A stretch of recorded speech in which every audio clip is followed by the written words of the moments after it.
ఓం నమో భగవతే వాసుదేవాయ.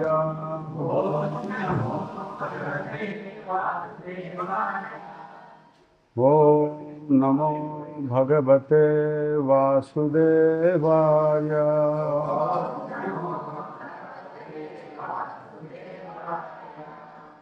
ఓం నమో భగవతే వాసుదేవాయ.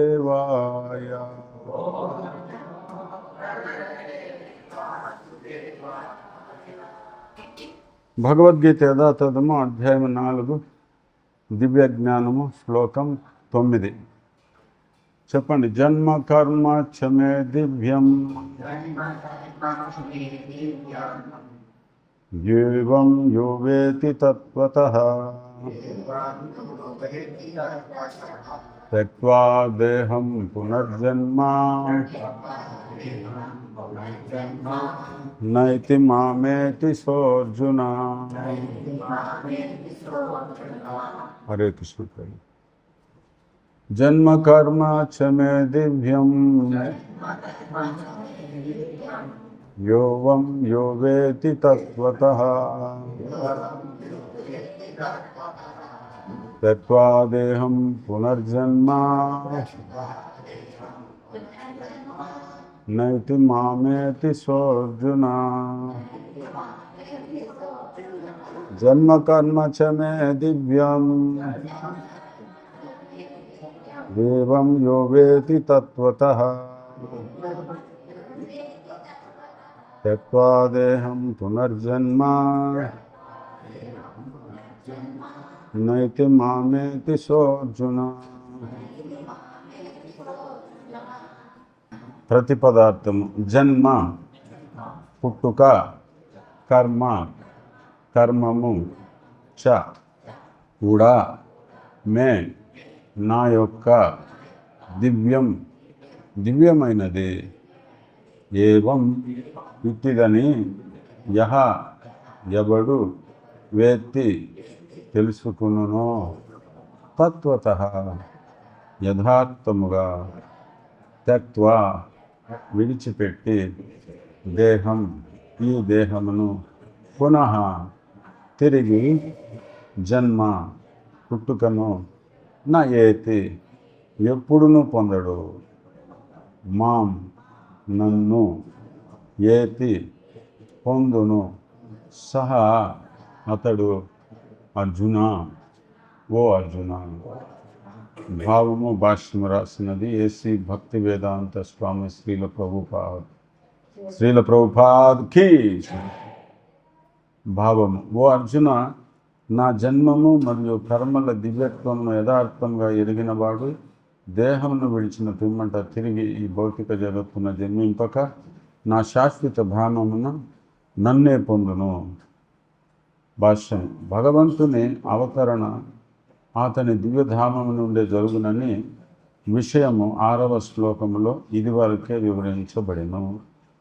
అట్టి దేవాది దేవుని అవతార తత్వమును గూర్చి యథార్థముగా ఎరిగినవాడు భవబంధముల నుండి అదివరకే విముక్తిని సాధించినట్లుగా అర్థము. కనుక అట్టి వ్యక్తి ప్రస్తుత భౌతిక దేహమును విడిచిన వెంటనే భగవద్ధామమును తిరిగి చేరుకును. జీవుడు అట్లు భవబంధముల నుండి విముక్తుడగుట సులభ కార్యమేమీ కాదు. నిరాకారవాదులు, ధ్యానయోగులు కూడా అనేక జన్మల పిమ్మట అత్యంత కష్టముతో ముక్తిని సాధించుడు. అప్పుడు కూడా వారు పొందేడు ముక్తి నిరాకార బ్రహ్మజ్యోతిలో లీనమగుట. కేవలము పాక్షికమైనదగుటచే వారు మరలా ఈ భౌతిక జగత్తుకు తిరిగి వచ్చి ప్రమాదం కలదు. కానీ భగవానుని దేహము మరియు కర్మల దివ్య స్వభావము ఎరుగుట ద్వారా భక్తులు దేహత్యాగానంతరము కృష్ణధామమును పొంది ఈ భౌతిక జగత్తుకు తిరిగి వచ్చు ప్రమాదము నుండి బయటపడరు. బ్రహ్మ సంహితలో భగవంతునికి అనేక రూపములు మరియు అనేక అవతారములు కలవని చెప్పబడెను. అద్వైత అచ్యుత అనాది అనంత రూపం. ఈ విధంగా భగవానునకు అనేక దివ్య రూపములు ఉన్నప్పటికీ ఆ రూపములన్నీ సమానములై ఉండును. అంతేకాకుండా ఆ దేవదేవుడు అద్వితీయుడు, ఈ సత్యమును అవగాహన చేసుకునుట లౌకిక విద్వాంసులకు మరియు సాంఖ్య తత్వవేత్తలకు కష్టమైనను ప్రతి ఒక్కరూ ఈ విషయమును విశ్వాసముతో అవగాహన చేసుకునవలెను. వేదములలో పురుష బోధిని శృతి ఈ విధముగా చెప్పబడెను. ఏకో దేవో నిత్యలీలానురక్తో భక్త వ్యాతి భక్త బుద్ధ్యంతరాత్మ. దేవాది దేవుడు తన శుద్ధ భక్తుల కొరకై అనేక దివ్య రూపములను నిత్యము ధరించును అని చెప్పబడెను. ఈ వైదిక సత్యము భగవద్గీతలోని ఈ శ్లోకము ద్వారా శ్రీకృష్ణ భగవానుని చేత నిర్ధారించబడెను. కనుక వేదముల మరియు భగవానుని ప్రమాణములను అనుసరించి ఈ సత్యమును అంగీకరించి కాలమును తాత్విక భావ కల్పనలతో వృధా చేయని వ్యక్తి అత్యుత్తమమైన పరిపూర్ణ ముక్త స్థితిని తప్పక పొందగలుగును. అనగా విశ్వాసముతో ఈ సత్యమును అంగీకరించినంతనే మానవుడు నిస్సందేహంగా ముక్తిని పొందును. నిజమునకు తత్వమసి అనే వేదవాక్యను ఈ సందర్భములో అన్వయింపవచ్చును. ఎందుకనగా శ్రీకృష్ణ భగవానుని పరమ పురుషునిగా ఎరుగువారు లేక భగవానునితో హే కృష్ణ నీవే ఆ పరబ్రహ్మమైన దేవాతి దేవుడు అని పలుకువారు తప్పక వెంటనే ముక్తిని సాధింపగలరు. దానితో భగవానుని దివ్య సహచర్యమును పొందగలుగుట వారికి నిశ్చయమగును. మరో విధముగా చెప్పవలెనన్నా అట్టి విశ్వాసముతో నిండిన భగవద్భక్తుడు పరిపూర్ణత్వమును సాధింపగలడు. ఈ క్రింది వేదవాక్యలో ఈ విషయము నిర్ధారించబడిన తమేవ విదిత్వాతి మృత్యుమేతి నాణ్యః పంథా విద్యతే యనాయ. కేవలం దేవాతి దేవుని గూర్చి ఎరుగుట చేతనే ఎవరైనాను జనన మరణముల నుండి ముక్తమైన పరిపూర్ణత స్థితిని పొందగలడు. అట్టి పరిపూర్ణత్వమును పొందుటకు మరొక మార్గము లేదు. శ్వేతాశ్వతరోపనిషత్తు 3:8 మరొక మార్గము లేదు అనగా శ్రీకృష్ణ భగవానుని దేవాతి దేవునిగా గ్రహించని వ్యక్తి తప్పక తమో గుణములో నిలిచి ఉన్నట్లుగా అర్థం. దానితో అతడు తేనెను కేవలము సీసాను నాకుట ద్వారా ఆస్వాదించలేనట్లు లౌకిక పాండిత్యమును అనుసరించి గీతను వ్యాఖ్యానించుట ద్వారా తమో గుణములోని వారు అట్టి ముక్తిని ఎన్నటికీ సాధించలేరు. అట్టి లౌకిక తత్వవేత్తలు లౌకిక ప్రపంచంలో మిక్కిలి ప్రధాన పాత్రను పోషించినను వారు ముక్తికి ఏమాత్రము అర్హులు కారు. అట్టి గర్విత లౌకిక విద్వాంసులు భగవద్భక్తుని అవ్యాజ కృపకై వేచి ఉండవలసినదే. కనుకనే ప్రతి ఒక్కరూ జ్ఞాన మరియు విశ్వాసములతో కృష్ణ చైతన్యమును అభ్యసిస్తూ ఆ మార్గమున జీవన పరిపూర్ణత్వమును సాధించవలసి ఉండును.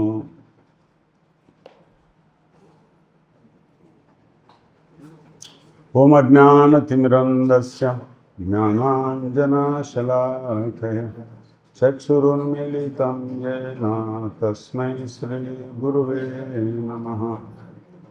శ్రీచైతన్యమనోభీష్టం స్థాపితం యేన భూతలే స్వయం రూప కదా మహ్యం దదాతి స్వపదాంతికం.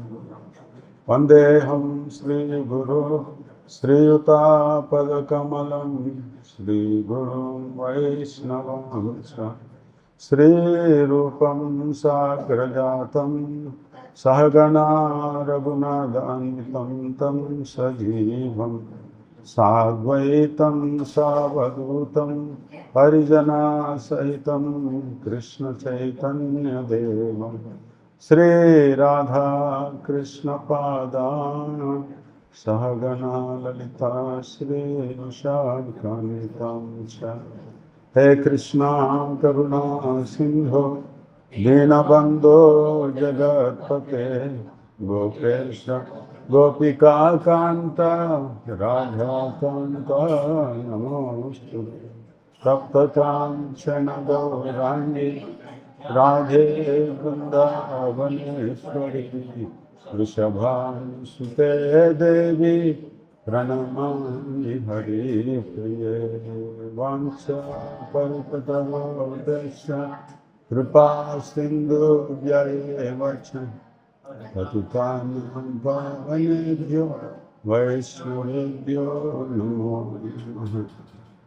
नमः ओं विष्णुपादाय कृष्णप्रेष्ठाय भूतले श्रीमते भक्तिवेदांत स्वामीति नामिने। नमस्ते सारस्वती देवे गौरवाणी प्रचारिणे निर्विशेषा शून्यवादी पश्चात्तदेशतारिणे। जय श्री कृष्ण चैतन्य प्रभु नित्यानंद श्री अद्वैत गदाधर श्रीवासादि गौर भक्तवृंद। हरे कृष्णा कृष्णा कृष्णा हरे हरे, हरे राम राम राम हरे हरे। భగవద్గీత పదం కీ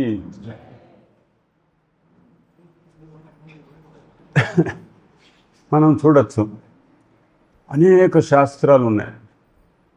వేదాలు, ఉపనిషత్తులు, మహాభారతము, రామాయణము, పురాణాలు ఎన్ని?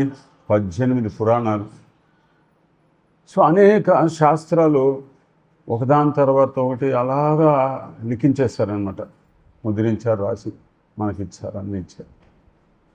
సో ఇన్ని శాస్త్రాలు ఉంటే మరి అన్నీ చదవగలమా మనము?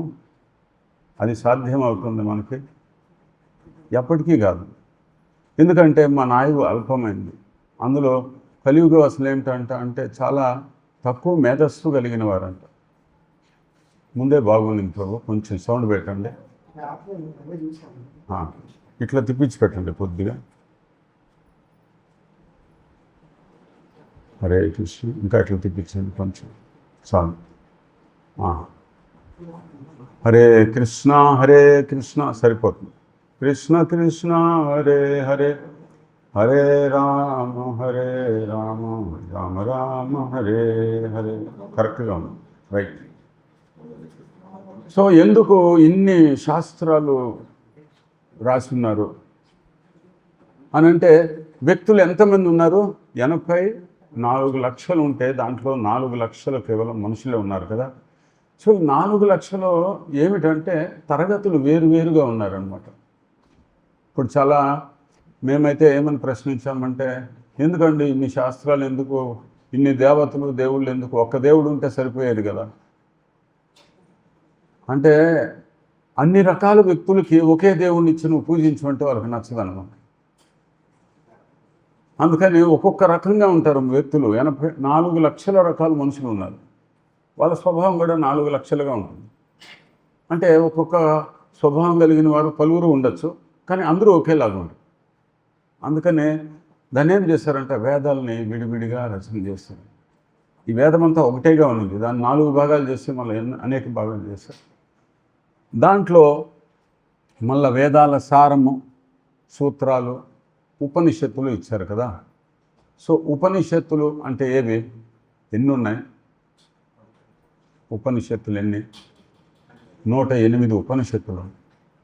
దాంట్లో మన ఇస్కాన్లో ఎన్ని ఉన్నాయి ఉపనిషత్తులు?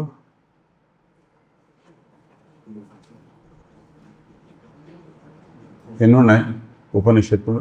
ఈశోపనిషత్తు అని ఒకటి ఉంది, ఎంతమంది చదివారు? సో 108 ఉపనిషత్తుల సారము ఈశోపనిషత్తు. మళ్ళీ దాంట్లో కూడా సారవంతమైందేమి ఈ భగవద్గీతకి ఇంకొక పేరేముంది? గీతోపనిషత్తు. అంటే సమస్త ఉపనిషత్తులు మీరు చదివి చదివి చదివి అర్థం చేసుకోలేని పరిస్థితి మనం. కానీ గీతోపనిషత్తు, భగవద్గీతను ఎవరైనా చదివితే అన్ని శాస్త్రాల సారము ఇందులో ఉందండి. అందుకే అన్నారు గీతో సుగీత కర్తవ్యం కిం అన్య శాస్త్ర విస్తరై. అయ్యా, ఒక భగవద్గీత ఉండగా అన్ని శాస్త్రాలు మనకెందుకు?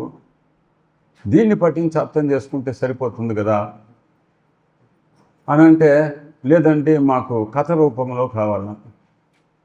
సో అందుకని భగవంతుడు కూడా రాముడుగా అవతరించి అందరికీ కూడా ఆ యొక్క చరిత్ర రామకథను వినిపించారు అందరూ.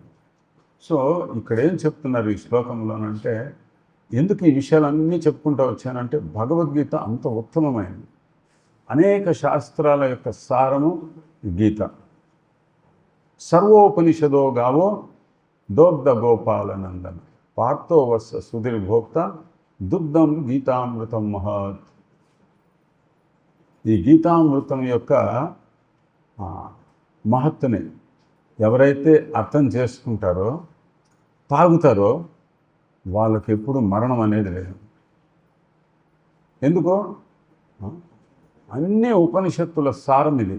శాస్త్రాలు, వేదాలు, పురాణాలు మీరు ఎన్నన్నా తీసుకోండి, తీరా వచ్చే అంతిమ నిర్ణయం ఏంటంటే భగవద్గీత ఇచ్చే సందేశం. అందుకని మీరు ప్రతి ఆదివారం ఒక్కొక్క శ్లోకం మీరు వింటున్నారు కదా, దాని అర్థం ఏంటంటే భగవద్గీత పూర్తి అయిపోయిన తర్వాత అన్ని శాస్త్రాలు మీరు వినేసిన దాంతో సమానం, అర్థం చేసుకున్న దాంతో సమానం. అంటే మీకు అక్కడేమైందంటే కాలం కూడా మీకు సరిపోవచ్చింది, తొందరగా ఆ జ్ఞానాన్ని మీరు పొందగలుగుతారు. అట్లా కాకుండా గుడ్డోళ్ళ దగ్గరికి పోయేసి అయ్యా నాకేదన్నా నువ్వు చెప్పగలవా దేవుడి గురించి అంటే వాడు ఏం చెప్పలేడు, ఎందుకంటే అతను గుడ్డోడు అనమాట. అంధా యథాంధై ఉపగీయమాన. నలుగురు గుడ్డి వాళ్ళు ఉన్నారండి. ఏనుగు ఎట్లుందో పరీక్ష చేశారు. ఒకడేమో తోకను పట్టుకొని ఏమన్నాడంటే ఏనుగు తాడులాగా ఉంటుంది అన్నాడు. మరొకడు అన్నాడు లేదురా ఇది గోడలాగా ఉంటుంది అన్నాడు, దాని కడుపును పట్టుకొని నిముడుతూ అట్లాగా. ఒకడేమో కాలు పట్టుకొని అన్నాడు లేదు ఇది స్తంభంలాగా ఉంటుంది అన్నాడు. ఇంకొరేమో చెవు పట్టుకునేవాడు లేదురా చాటలాగా ఉంటుంది. ఒకరికొకరు వాదోపవాదాలు చేసుకుంటున్నారు. లేదు అట్లంటే ఇట్లా, కాదంటే కాదని. ఇలాగా దైవం గురించి ఎన్నో సమస్యలు ఉన్నాయి, ఎన్నో వాదోపవాదాలు జరుగుతాయి. మధ్యలో ఇవి కూడా ఉంది, దేవుడు లేడు దైవం లేడురా అంత ఉత్తుత ఏమని ఆటోమేటిక్ జరిగిపోతుంది, అంతా ఆటోమేటిక్ జరిగిపోతుంది. మరి ఆవుకి గడ్డి పెడితే అది పాలు ఇస్తుంది, నీకు గడ్డి పెడితే నువ్వు పాలు ఇస్తావా? ఆటోమేటిక్ జరిగిపోవాలి కదా. మరి ఎవరికైనా చెప్పామనుకోండి, ఏమైనా ఆవు అయితే పాపం గడ్డి పెడితే అది గడ్డి అయితే ఏమన్నా విలువ ఉందా? యాడున్న గడ్డి ఉంది, దానికేమో మనలా కష్టపడి రొట్టి చేసుకొని తినే అవసరం లేదు. అది గడ్డి అయినా తినేసి మనకు అమృతాన్ని ఇస్తుంది. మనం గడ్డి తినే విషం ఇస్తున్నాం అందరికి. బయటంత గడ్డే కదా తింటున్నాము. పూర్వం ఏం చేసేవారు అందరూ, బయట తినేసి ఇంట్లో తినేసి బయటకు వెళ్ళేవారు 1, 2కి. ఇప్పుడు ఇంట్లో తినేసి బయట తినేసి ఇంట్లో వస్తుంది వదులుతున్నారు, చెత్త అంతా అనమాట. అట్లుండేది సమాచారం.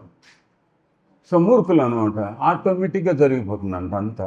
ఇట్లా రకాలు కూడా సమస్యలు ఉన్నాయన్నమాట. దేవుడు నమ్మద్దు, దైవం లేదా, ఏం లేదా, అన్నీ ఆటోమేటిక్గా వచ్చేసాయా? గుడ్డోళ్ళలాగా ప్రవర్తిస్తున్నాడు. కళ్ళు కనిపించడంలా, సూర్యుడు వస్తున్నాడు, చంద్రుడు ఉన్నాడు, నక్షత్రాలు ఉన్నాయి, గాలి వీస్తుంది, పంటలు పండుతున్నాయి. నువ్వు తినే ఆహారం ఎట్లా అరుగుతుంది, అది రక్తంగా ఎట్లా మారుతుంది, వాళ్ళ అబ్బతరం కూడా తెలుసుకోవడం కదా. అది మాత్రం ఆటోమేటిక్గా తెలుస్తుంది, జరిగిపోతా ఉంది. మిగతా అన్నీ ఆటోమేటిక్గా జరగడం లేదు. దాని వెనక ఒక కర్త ఉన్నారు. ఇప్పుడు ఈ మందిరం ఫ్యామిలీ తిరుగుతున్నాయి, ఈ ఆసనం మనం చేపించారంట, చాలా బాగుంది. సో ఇట్లాంటి కార్యాలు చేయాల. ఇది నేను అన్నాను ఆటోమేటిక్గా వచ్చేసిందండి, పోయిన వారం లేదు ఇప్పుడు వచ్చేసింది అంటే నేను ఎదవనా కాదు. మరి ఒక చిన్న విషయానికే ఒక కర్త ఉన్నాడు వెనకాల. మరి గుడ్డోళ్ళకి చెప్పామనుకో, రే ఇది తాడు ఉండేది ఏనుగు తోకరా, దాని కాలు నువ్వే స్తంభం అనుకుంటున్నావా, దాని కాలు అది, నువ్వు చాటాన్ని దేన్ని అనుకుంటున్నావా, దాని చెవు, ఏది గోడ అనుకున్నా దాని కడుపురా అని చెప్పామనుకో, గుడ్డోడు అర్థం చేసుకోవాలా. అవునా అండి నా కళ్ళు కనిపి, మరి మీరేం చెప్తే అదేనండి. మనకు అజ్ఞానం ఉంది, అజ్ఞానం వల్ల ఎడుచిపడ్డాం దవాలని. గొర్రెలు కూడా పడతాయి చూడు, ముందర గొర్రెపోయి పడిందంట. భాగవతం చెప్తుంది. చూడడానికి పాత బావులు ఎట్లుంటాయంటే ఊర్లో పచ్చగా కనిపిస్తాయి. అక్కడ పోయేస్తే ఆ గొర్రె గడ్డి మేయలని పోతుంది, ఎందుకంటే అల్లుకునేసింది అనమాట గడ్డి. ఆ ముందర గొర్రె పడిపోయింది కింద, పడిన తర్వాత అది అరిసింది అనమాట, బ్యా అని అరుస్తుంది, పైన వరకు వినిపిస్తుంది. ఆయన వెనకాల ఉండే గొర్రెలన్నీ దాంట్లో పోయి పడుతుంది. ఇది అంధాయత, అంధాయ. కళ్ళు ఉండే చూడరు. దృష్ట్వా శృతభ్యాం మనసా అనుచింది. అరే నీ కళ్ళు ఉన్నాయి కదా చూడయ్యా, కళ్ళుండి అందులో అనమాట. ఏం చూడాలా? కళ్ళుండి సర్వత్రా మై పశ్యతి.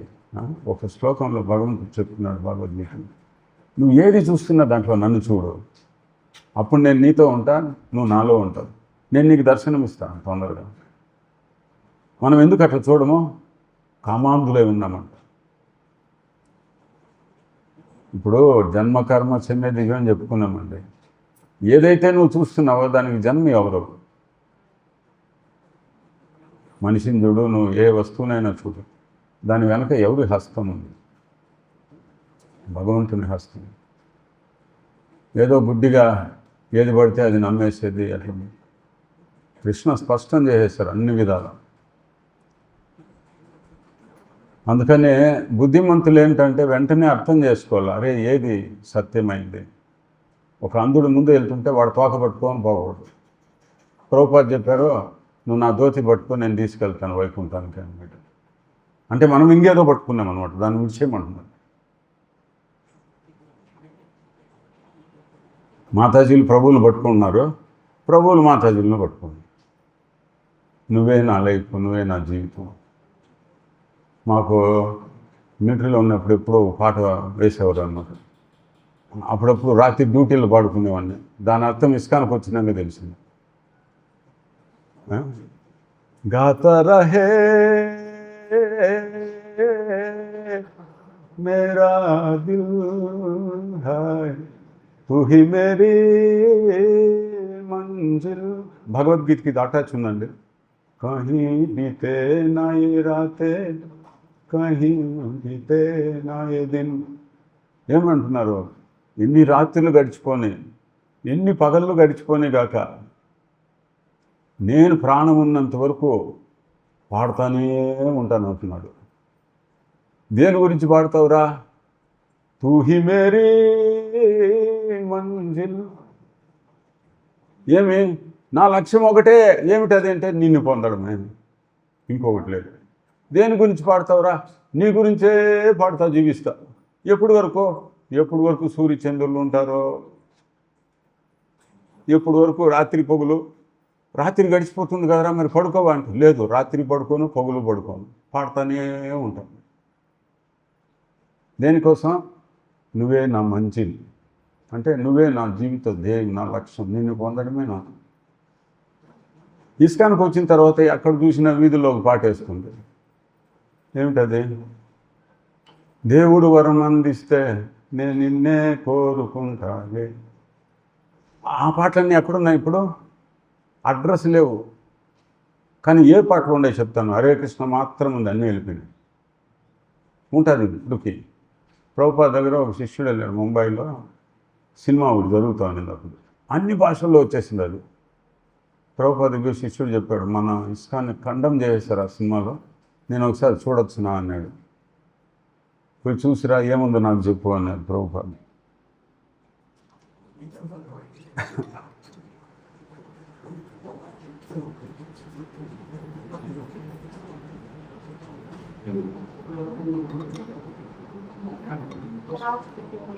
శ్లోకంలోకి కూడా వస్తా.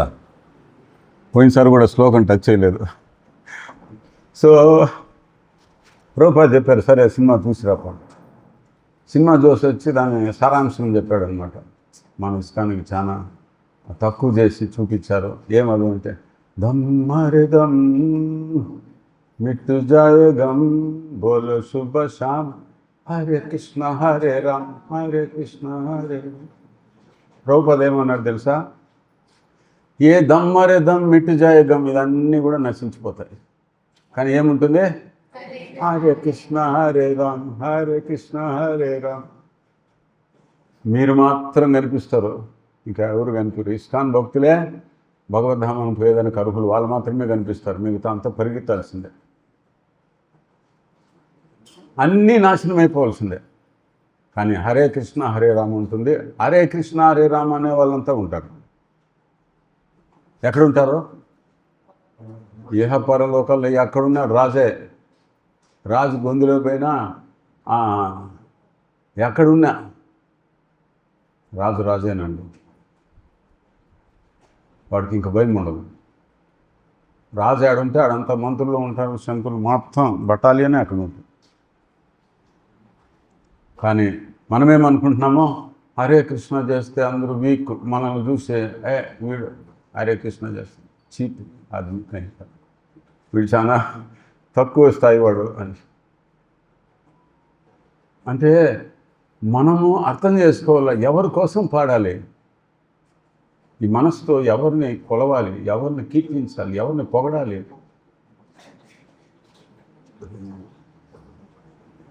మనం అట్లా ఆలోచన చేయడం మనిషిగా.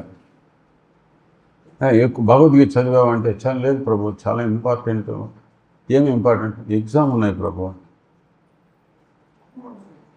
ఏమి ఆ ఎగ్జామ్లో ఉండేది? అరటి పండులో రసం ఎక్కడ వచ్చింది చెప్పండి?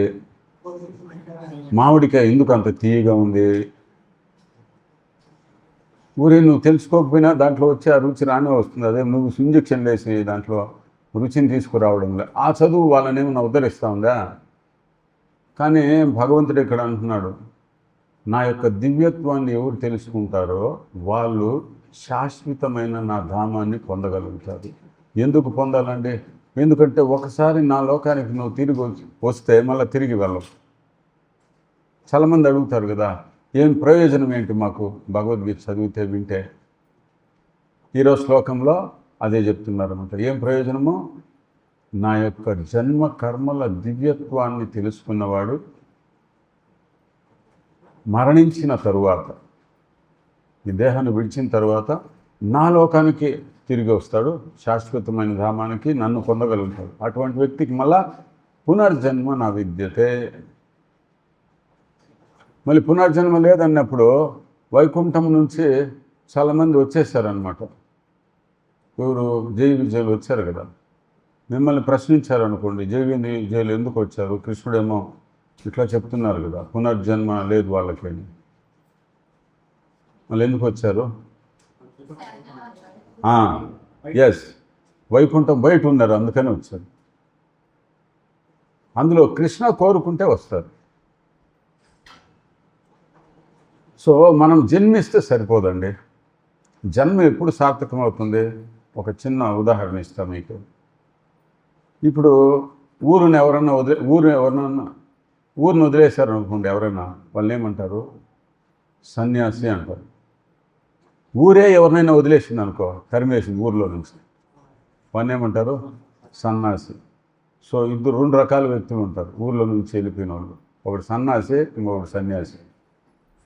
సన్యాసి చనిపోయినాడు అనుకో, అప్పుడు ఊరంతా ఏడుస్తుంది, అంతేనా? అదే సన్యాసి చచ్చిపోయాడు అనుకో, ఏమంటారు? వీడు ఎక్కడ పోయినారా స్వామి, వీళ్ళందరికీ పెద్ద బండరాయిగా ఉన్నాడు, వీడు రొమ్ముడు రాయత్తా, వీడు అసలు వాడిని చంపేస్తే ఎవరన్నా వాడిని పొగుడతారు. ఇంకా నువ్వు చంపి మేలు చేసేవరనైనా ఊరికే. నరకాసురుని కృష్ణుడు చంపేస్తే అందరూ పండగ చేసుకున్నారు, ఇప్పటికీ పండగలు చేసుకుంటున్నారు. సో మనం జన్మ తీసుకుంటే సరిపోదంట. రామ్ బోలా ఎవరు? తులసిదాస్కి జన్మిస్తానే రామ్ రామ్ రామ్ అని జన్మించాడంట. అందుకని ఆయన పేరు ఏం పెట్టారు? రామ్ బోలా. పుట్టుకతోనే మనం ఎంటుకలు నడిచిపోయి మీసాలు నడిచిపోతున్నా కూడా ఏమంటున్నా? హరే కృష్ణ జయ అంటే, ప్రభు సారీ, ఇప్పుడు ఏం చెప్పద్దు ప్రభు, ఇంకా టైం ఉంది, మీ వయసులో మీరు అసలు తప్పు చేస్తున్నారు. ఇంత భిన్న ఇస్కాన్కి వెళ్ళి మాతాజీలు కూడా తీసుకెళ్తున్నారు, పిల్లల్ని కూడా తీసుకెళ్తున్నారు, చాలా తప్పు చేస్తున్నారు.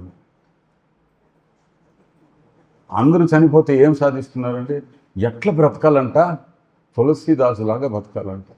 పుడతారు రామ్ బోలా, చనిపోతారు రామ్ అని. ఎట్లా వెళ్ళిపోయాడంట? చనిపోతారు, అందరినీ ఏడిపించిపోయాడు. అంతెందుకండి, ప్రభుపాద చరిత్ర మీకు తెలిసిందే. ఆయన చనిపోయినప్పుడు ఎంతమంది ఏడ్చారు? నువ్వు అలాగా చనిపోయేటప్పుడు అందరిని ఏడిపిస్తూ పోయేలాగా నువ్వు జీవించాలి, నీ జీవితాన్ని గడపాలి. అది నీ జన్మం అంటే. అప్పుడు చెప్పచ్చు నీ జన్మ సార్థకమైంది. అంతేగాని ఈ దరిద్రుని ఎవరు మోస్తారో ఏడయాన్ని ఒక్కొక్కరు తినేనాడు పడేయండి కానీ ఏమో అంటారు కదా, రే నువ్వు ఎట్లా జీవించాలంటే కనీసం నలుగురనే నేను మోసేలాగా ముందుకు రావాలి, నలుగురు అనేది. సో జన్మ తీసుకుంటే సరిపోదు. మనం పుట్టినప్పుడు అందరూ నవ్వుతుంటారు, మిఠాయిలు తింటారు అన్నమాట, పంచుకుంటారు. అంటే అందరూ నవ్వుతుంటే మనం ఏడుస్తుంటాం అప్పుడు, అవునా? సో మనము నవ్వుతూ పోవాలి, వాళ్ళు నేర్పించాలి ఉండేవాళ్ళు. ఆ విధంగా మనం బ్రతకాలి. ప్రభుపాద పోయేటప్పుడు అందరూ ఏడ్చేస్తారు, మొత్తం లోకమే రోధించేసి. ఓన్లీ ఏదో భారతదేశం కాదు, హోల్ వరల్డ్, యావత్ ప్రపంచం అంత రోదన. వాళ్ళ రోదన చూసి ఆయన బతుకుండగానే చెప్పాడు, మీరు ఏడవద్దండి, నేను నా పుస్తకాల్లో బ్రతుకుంటాను, నా పుస్తకాలు చదివినప్పుడు నేను మీతోనే ఉంటానని చెప్పారు ప్రభుపాద. నా ప్రారంభ భక్తి ఒకసారి ఆపరేషన్ అవుతుంటే ప్రభుపాదులు వారు నా మంచం దగ్గరే ఉన్నారు, ఆపరేషన్ అయిపోయేదాకా ఆసనం మీద కూర్చొని చెప్తున్నా, నమ్మిన వాడికి నమ్మినాడు. అట్లాంటి మహానుభావుడు ఎట్లా దేహం వదిలేడు, ఆ విధంగా నువ్వు దేహం వదలదు. అంత స్థాయిలో కాకపోయినా అట్లీస్ట్ నీ వాళ్ళని, నీ చుట్టూ ఉండే వాళ్ళని నువ్వు మార్చుకోవాలా కృష్ణ చైతన్యవంతంగా. అప్పుడు ఉండేవాళ్ళు ఏడుస్తారనమాట, ఆహా ఇంత మంచి భక్తుడు నాకు దూరం అయిపోయినాయని ఆడవాళ్ళు. అట్లా నువ్వు జీవితాన్ని మలుచుకోవాలి. అంతేగాని నీ కోసమే నేను పాడుతాను, నీ కోసమే ఆడుతాను, కోతి కదా పిల్లా గొంతులే జంగ్ అనేసి గాడిది కదా తన్నించుకుంటూనే ఉంటుంది, అయినా అది దాని వెనకంటి పోవడం ఆపదు. అట్లా జీవించకూడదు మనిషి. మనిషి అంటే అందరూ, మా అమ్మ, స్త్రీలైనా పురుషులైనా పిల్లలైనా. మనిషి అంటే ఎవరండి? ప్రభుపాద దగ్గరికి ఒక వ్యక్తి వచ్చాడు, ప్రభుపాద నేను మాంసం వదిలేసాను, మందు మానేసిన, సిగరెట్లు, బీడీలు, జూదము, వ్యభిచారం అన్నీ మానేశాను, ఇప్పుడు నేను భక్తునైనా అని అడిగాడు. ఒరే అయ్యా, నువ్వు భక్తుడైతే అవ్వలేదు, మనిషి అయినా అవ్వదు. అందుకే ఇస్కాన్లో కొన్ని నియమాలు ఉన్నాయి, ఇది వదిలే అది వదిలే అని చెప్తే మంగళారతికి రావాలి, అదే చర్చికి మీరు వెళ్ళండి. అందుకే హిందువులందరూ ఎందుకు చర్చికి అటాచ్ అంటే ఏమి రూల్స్ రెగ్యులేషన్స్ లేవన్నమాట. మంగళారతి లేదు, జపం లేదు, తపం లేదు, నియమాలు లేవు, నువ్వేమైనా చేయొచ్చు. మాంసం తిన, మందు దాడు, జూతమాడు, అసలు వ్యభిచారాన్ని ఇంకా ఇష్టం అట్లా ఉపదేశం చేయలేదు శాస్త్రం. కొన్ని మనిషి అన్నాక అతనికి కొన్ని హద్దులు ఉన్నాయి, కొన్ని నియమాలు ఉన్నాయి. పశువులకు లేదన్న, పశువులు చేస్తే కూడా వాడు శిక్ష లేదు, ఒక మనిషికే ఉంది. ఎందుకు అట్లా? ఎందుకంటే మనిషి గొప్పవాడు అన్నమాట, తెలివి గలవాడు. అతనికి మాత్రమే కొన్ని నియమాలు ఉన్నాయి, ఇది చేయొచ్చు, అది చేయకూడదు అని. Dos or don'ts. అట్లా మన జన్మని సార్థకం చేసుకోవాలి. కానీ అందరూ ఏం గుర్తుపెట్టుకుంటున్నారు, నా బర్త్డే ఎప్పుడు వస్తుంది, ఎంతమంది గుర్తులేదు.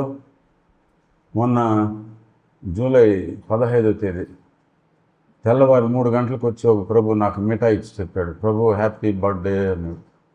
ఏందయ్యా నా బర్త్డేనా ఈరోజు, నీకు ఎట్లా తెలుసు అన్న. రథయాత్ర ముందు రోజు మీది బర్త్డే, రథయాత్ర తర్వాత రోజు నా బర్త్డే ప్రభు, నాకు గుర్తుంది అని. మనం బర్త్డేలు గుర్తుపెట్టుకుంటాము, కానీ ఏం గుర్తుపెట్టుకోవాలంట? వాస్తవంగా రోజు గుర్తుపెట్టుకోవాల్సింది ఏంది? మృత్యువు ఎప్పుడు నాకు వస్తుంది, డెత్ డే ఒకటి ఉంది, దాన్ని జయించాలి. దాన్ని జయించడం కోసం రాక్షసులు కూడా ప్రయత్నం చేశారండి, గొప్ప గొప్ప తపస్సులు చేశారు వాళ్ళంతా. ఏం కావాలని నీకు అడిగితే ఒకటే చెప్పారు, నేను మృత్యువు నా చావకూడదు. ఎన్నో కోరికలు కోరారు అలాగా.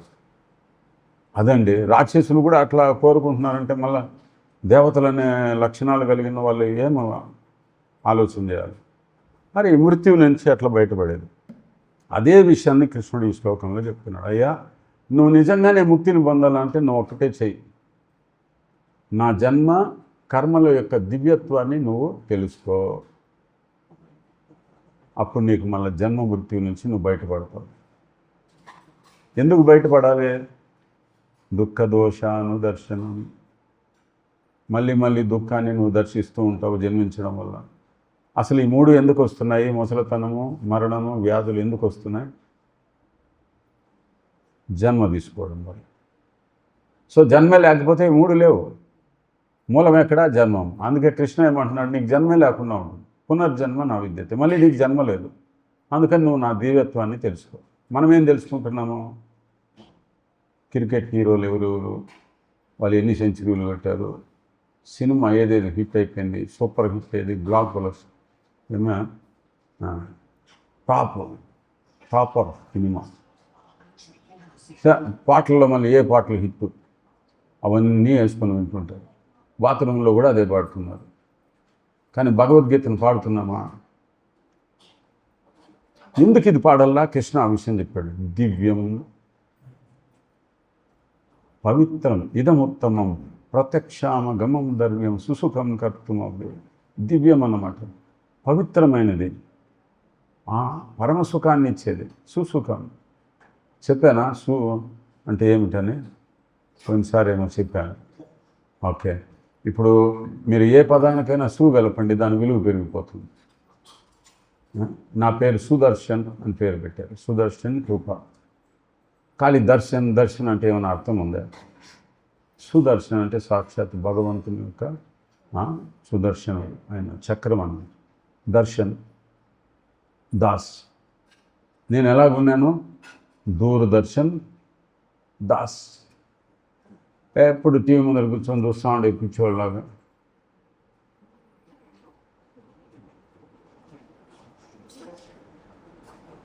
అట్లా జీవితం గడిపితే అది మనిషి అనిపిస్తుందా చెప్పండి? పిచ్చెక్కేది అనమాట. సినిమాలో ఉన్నట్టు రియల్గా ఉంటుందా?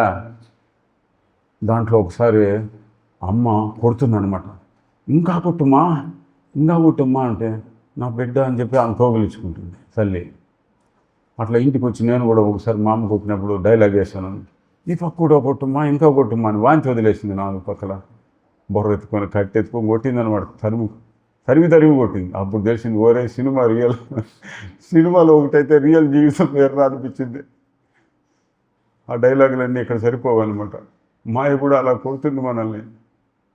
ఏమరా సినిమా కావాలా నీకు? సినిమా లాంటి జీవితం ఇది జరిగిపోదురా, నీ జీవితం వేరుగా ఉంటుంది అని సంగటి కట్టి ఎత్తుకొని కొడుతుంది మాయ. ఆ కొట్టడాన్ని గుర్తించలేకపోతున్నామంట. దాన్ని కూడా సుఖంగా అనుకుంటున్నాడు ఈ జీవుడు. దుఃఖేచ సుఖమానినా. అరే నీకు దుఃఖం ఉంది, దాన్ని సుఖమని ఎట్లా అనుకుంటున్నావు అంటే దాంట్లో కూడా రుచింది. ఎట్లా? ఇప్పుడు ఎవరైనా ఒక పిల్లవాడు పుట్టాడు అనుకో, 9 నెలల తర్వాత ఆ లోపల గర్భంలో ఉండి నలిగిపోయినాడు, చీమలు గరుస్తున్నాయి, ఆన్నే మలమూత్రాలు విసర్జిస్తున్నాడు, చాలా బాధాకరంగా ఉన్నది. కానీ అంత కష్టం నుంచి వాడు బయటపడితేనే కొంచెం రిలీఫ్ వస్తుంది అనమాట. దాన్ని సుఖం అనుకుంటున్నాడు వాడు. కానీ అది సుఖమైన పరిస్థితి కాదు, దుఃఖ పరిస్థితి అది. మరి పుట్టినప్పటి నుంచి చనిపోయేదాకా వాడిని రంప అనేసి రాకుతుంటారు అంతే. చదువు అక్కడి నుంచి స్టార్ట్ అవుతుంది వాడి కష్టాలు. ఇంక పెళ్ళి పెటాకులు అయిపోయినాయి అనుకో, గోవిందా గోవింద.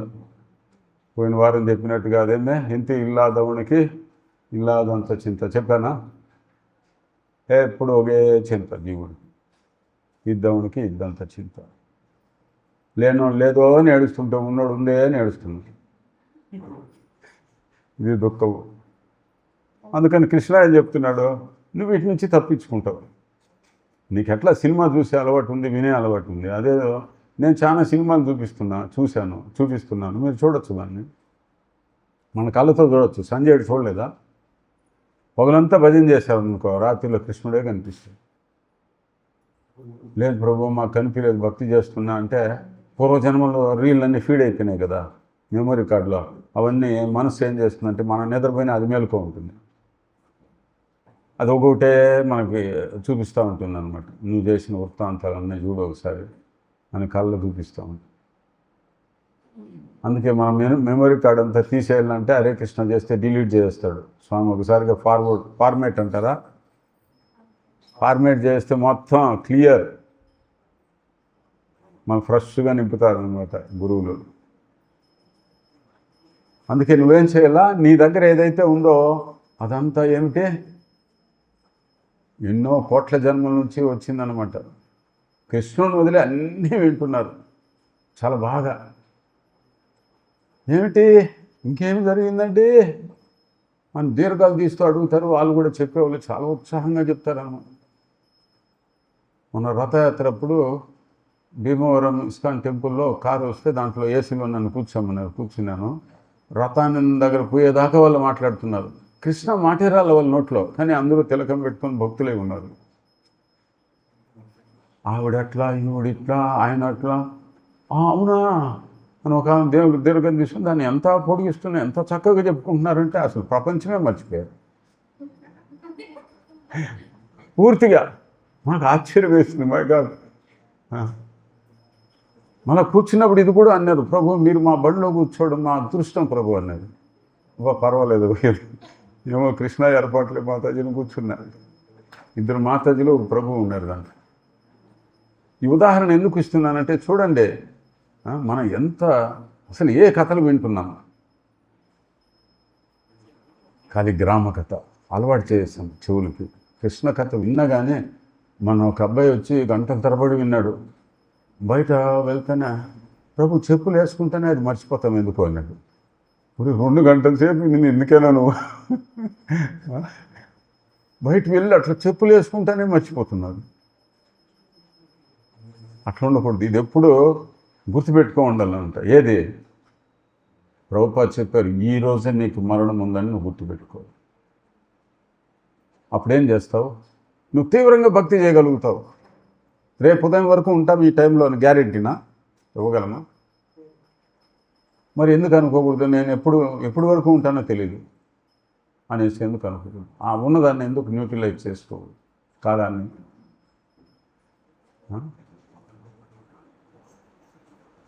వంశీ ప్రభు చెప్తారు, క్లాస్ అయిపోయిన తర్వాత ప్రతి క్లాస్కి మీరు గమనించండి, మళ్ళా భగవంతుని సంకల్పం ఉంటే రేపు కలుసుకుందాం అంటే గ్యారెంటీ లేదన్నమాట, రేపటి వరకు ఉంటామో లేదో అని. అట్లాంటిది మన జీవితం. మనం ఎప్పుడు ఏం గుర్తుపెట్టుకున్నామో, నా బర్త్డే ఎప్పుడు, నా బర్త్డే వస్తుంది, నాన్నగారు పోయిన బర్త్డేకి నాకు ఇది తీయిచ్చారు, ఈసారి ఏమి ఇస్తారో, ఏది పడితే తీయిచ్చేస్తూ ఉంటారు, మాట ఇచ్చేస్తారు పిల్లలకి, ఇంకోరికి, ఎట్లా పడితే అట్లా భగవంతుడికి దూరం అయిపోయినాడు దశరథుడు. మాట ఇచ్చేసాడమ్మ, నువ్వేం కావాలో అడుగు అని. ఆమె ఊరికేమి ఉండకుండా ఏం చేసింది? పోయి మంత్రా కూదింది. అసలు అవసరం ఆ భూమికి పోయి చెప్పడం? పని మనిషికి పోయి బయోడాటాలో ఏమీ అట్లే తీసి పెట్టుకునింది పని మనిషిగా. మొత్తం అయోధ్యనే పాడు చేసింది మంత్ర.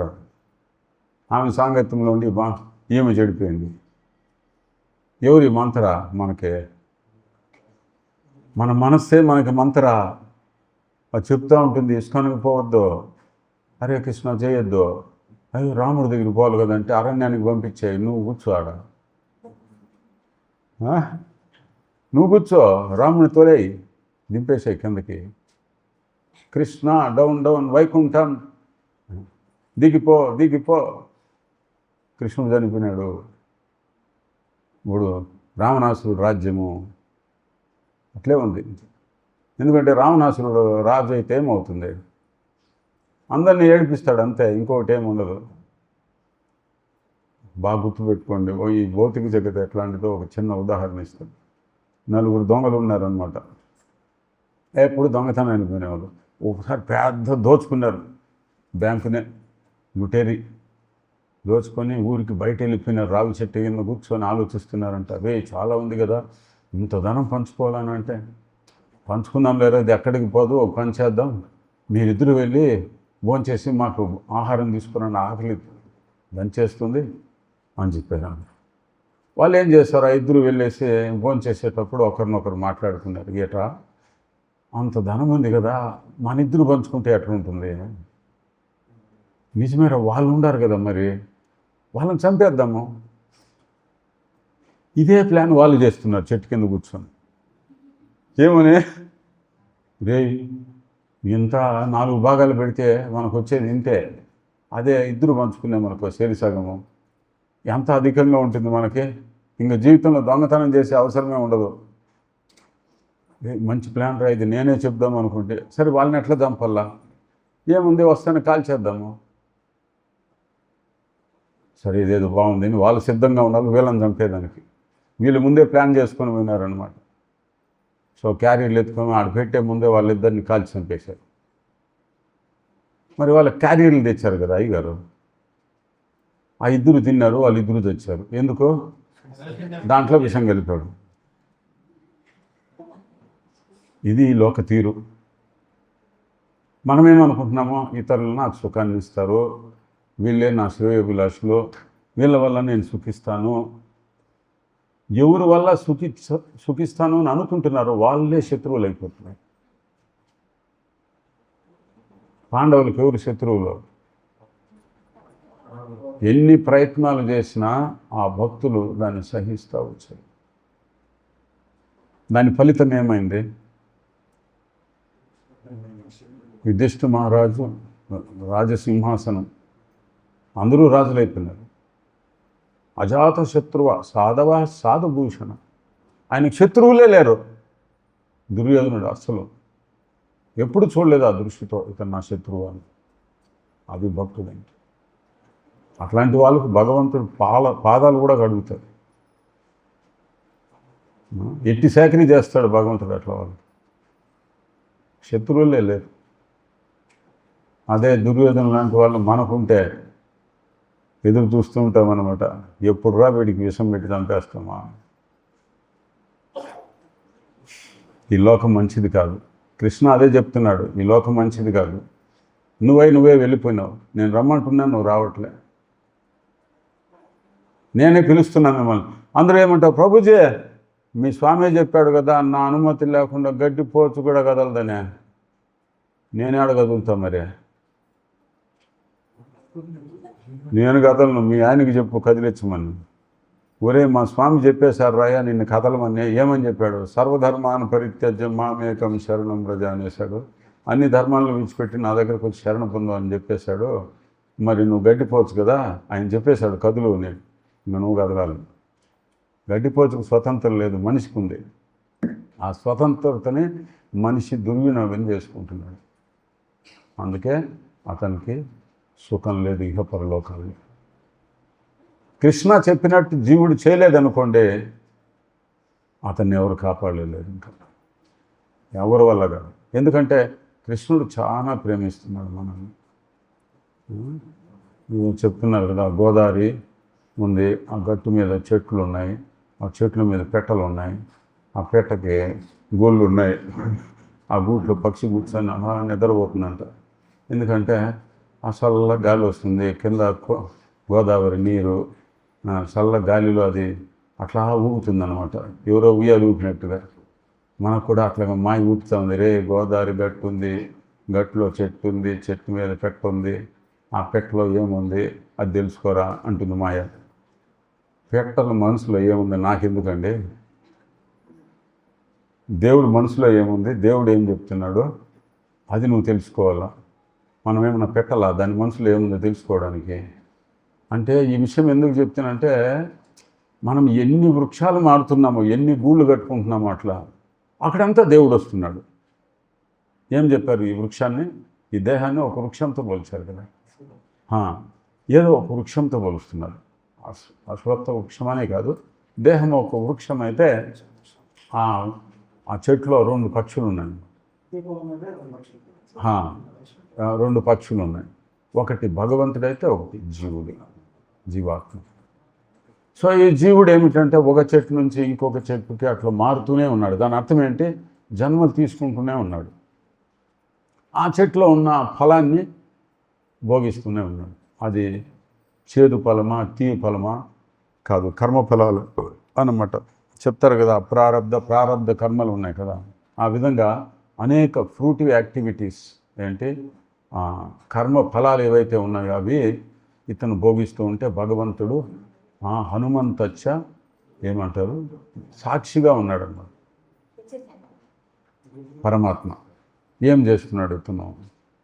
మళ్ళీ వచ్చి చూస్తున్నాడు ఇతను ఏం చేస్తున్నాడు అంటే ఈ జీవుడు ఏమంటున్నాడంటే, భగవంతుడా నువ్వు నాకొద్దు, దయచేసి వెళ్ళిపో నా నుంచి అంటున్నాడు.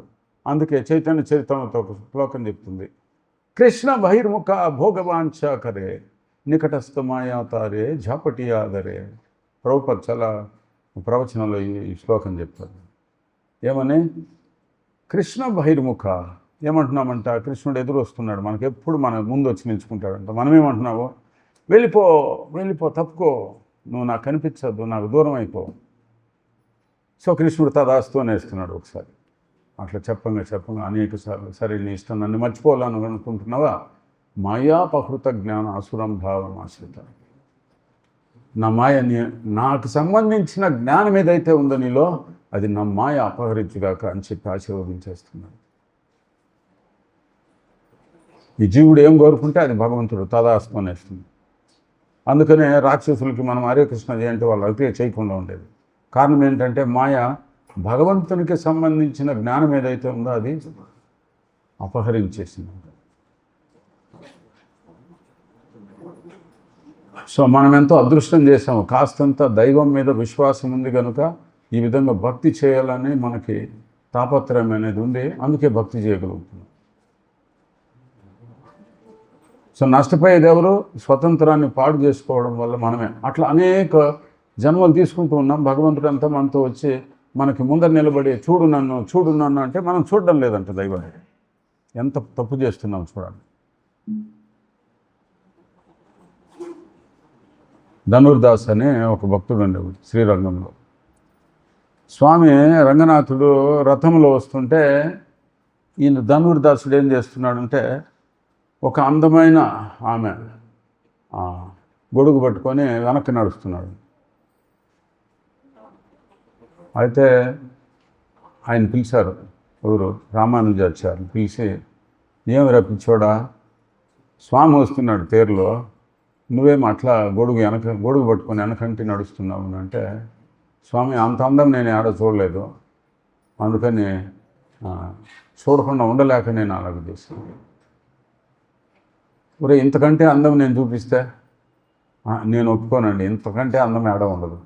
ఒకవేళ ఉంటే నువ్వు చూపిస్తే, నేను చూపిస్తే అప్పుడేం చేస్తావు, నే అందానికి వశమైపోతావు. రంగనాథుడి దగ్గర తీసుకెళ్ళి చూడు స్వామి నేత్రాలు అని. అప్పుడు నిజమైన కళ్ళును చూపించాడంట రంగనాథుడు. 72 గంటలు ఆడే నిలిచిపోండి పోయినాడు ఆయన పిచ్చోళ్ళలో ధనుర్దాస్. ఎందుకు ఈ విషయం చెప్తున్నంటే, దైవం మన ముందు వచ్చి నిలబడిన మనమేమంటున్నామో, కృష్ణ బహిర్ముఖ, ముఖం తిప్పుకుంటున్నామా, నువ్వు నాకొద్దు.